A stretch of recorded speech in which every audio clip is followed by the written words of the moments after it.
Nandito na si Chito Miranda. Nandito rin si Kiko, si Francis Magalona.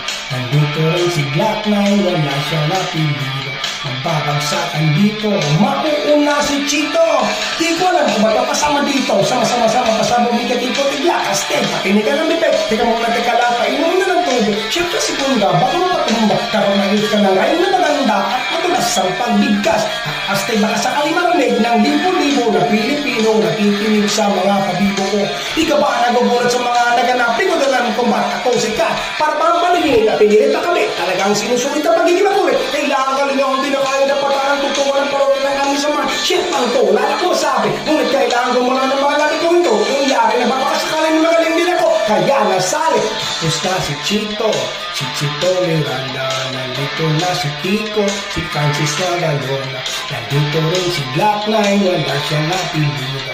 Nagbabagsakan dito, babanat na si Kiko. And losing ang ungang, sige to the maximum, not 45 or 44 man. Kaya nilipan ng 357, not so case, but the max and listen, nandito na si Kiko, kasama ko si Chito at si Black Nine. Then it's time to rock, di ko mapigilan mo kasama sa aking bibig. Hindi pa dadaig ang bunganga, halat ang bunganga, lahat ang mapanga sa talento, ako'y taga-kalento. Bata manuloy ngayon nakatira sa antipolo, sa mga saklolo, sa mga hipa. Pwede ka rin to, pwede rin clip lang. Si Black kasama ng parokya, parang nilalangan ka lang ng mapokya. Di mo na kailangan pang malaman kung bakit pa. Kami lahat ay nagsama-sama. By check, ito na lang sabi ng verse. Tapos sa pagkaroon naglakan na ng parokya, 1, 2, 3, 4, let's vote in.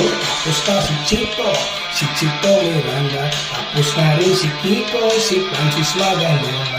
Nandito na si Black Nine. Wala siyang apelido. Magbabagsakan dito, kailangan lang mag-ingat. At ang huling bagsakan, si Black Nine ang babana. Pata-pata sa langit at tamay kong magaling pa. Wala kasi makapaalala na pa mga pero okay lang. Di naman kami mga sobrado sumabay kasama na para naka-aeroplano sa tunog ng gitara. Kasama ng pinakamalapit na banda. Pati si Kiko, magaling, di para yung kain kapatahan. Para kami talagang mong binabalik-balikan sa piwain and play mo. Napakasaya na para bang birthday ko. Alam mo siguro ang ibig kong sabihin, hindi na kailangan pang pag-ibig ng takalo ng matagalan ng lumapit at pakinig tayo. Maintindihan. Mga setang sinunod na hindi ka mapilan pero piningatan na parang panig na ikan pag ginawa ka ng pero yung pala bumuha. Di naman siguro